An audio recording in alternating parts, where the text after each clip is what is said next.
RedHawks win tonight 6-5. Welcome back to beautiful Newman Outdoor Field and here our post-game show on 740 The Fan and 740thefan.com. 6-5 our final, and the RedHawks get their 30th win of the season, and RedHawks skipper Doug Semenik joins us down below. And Doug, congratulations. What a great comeback by your ball club. How about that 5-run rally in the fifth? Yeah, it was a big rally. It took a couple of my mainstays, Penn Praise and Jackson, really lifted us a little. Penn Praise with a double off the wall and Jackson with a beautiful home run that went out to right field. One you don't see at the target field too often, but it was hit, and it tied the game. And later on in the game, both of those two got going again, and Jackson was able to deliver an RBI single, and Zach galloped home, and we got a 6-5 win out of it. So big for us. Our chins were down on the bench a little. We weren't real comfortable with ourselves right at the time. So when it was 5-0, but Caldera struggled a little bit, got him out of the game, went to the bullpen. I thought the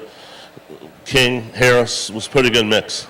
Yeah, and how about Joe Harris? Doug, you stuck with him, you let him finish the ball game, and he was excellent. He really had a great mix of pitches and again had the X's off balance. Yeah, he can pitch to either hand, so it's pretty big that he can get right-handers out as well as left-handers. So his ERA shows that he's a mainstay on the team, and we went to him and we just rode him through the game. We got an off day tomorrow, so he'll be ready to go in Gary. But good job. He mixed his pitches in the last couple innings real well, and he got easy outs.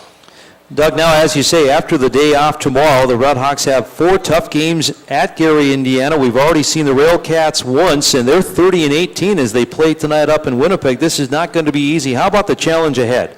Well, they got a good team. They're pesky. They touch the ball. They take walks. They play their ballpark. They know. I think they only have 8 homers on the year, so home runs isn't something they do. But we're going to have to go there and play good defense against them and not walk people and try to keep our starting pitching as sharp as we've had it. And, it's a challenge. They're pesky. They're a little bit, they're put the ball in play and run and play hit and run. So, just got to be patient and try to score when we get opportunities. This is one of those typical come-from-behind wins at home, Doug. Congratulations. This was a thriller. Thanks. At 6-5, the RedHawks beat Sioux City, and the Hawks now 30-21 for the season. The X's fall to 23-27. This 4-game series is split, and RedHawks center fielder Nick Jackson, one of the stars of tonight's game, steps down and grabs the mic. And Nick, way to go. 3 more RBIs tonight, and that long home run of yours in the 5th was a thing of beauty, just a towering blast. What was the pitch, and how did it feel coming off the bat? It felt pretty good. I got a similar pitch last night, and I fouled it straight back, and I kind of didn't want to miss pitches like that going forward, so I was just lucky to put a good swing on it. Nick, what was so tough about Jason Jarvis, the Sioux City starter, beginning? Because he was perfect through 3 2/3 innings. He works really fast. He adds and subtracts on his fastball. He mixes his pitch as well.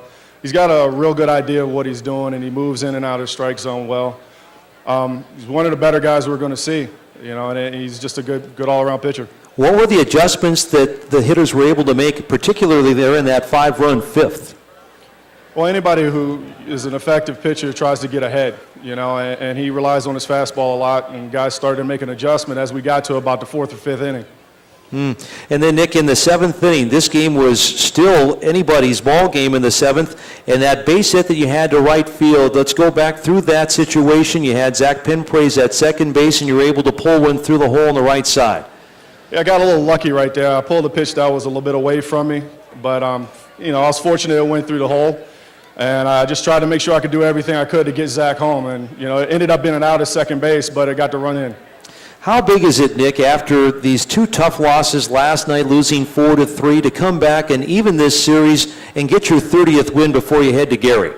It's big for us. It shows that we're a resilient club. 5-0 in a ball game with a pitcher like that. It makes us feel real good that we can go ahead and compete day in and day out.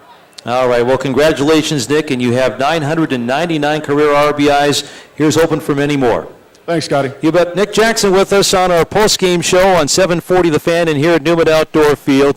Jackson with 40 RBIs this season to lead the RedHawks, and now 999 in his illustrious minor league career. And the RedHawks come all the way back from 5-0 down to win on their home field 6-5 is the final. Coming up next on our Red Hawks postgame show, we'll run down the American Association scores and name our Sweet Dreams player of the game.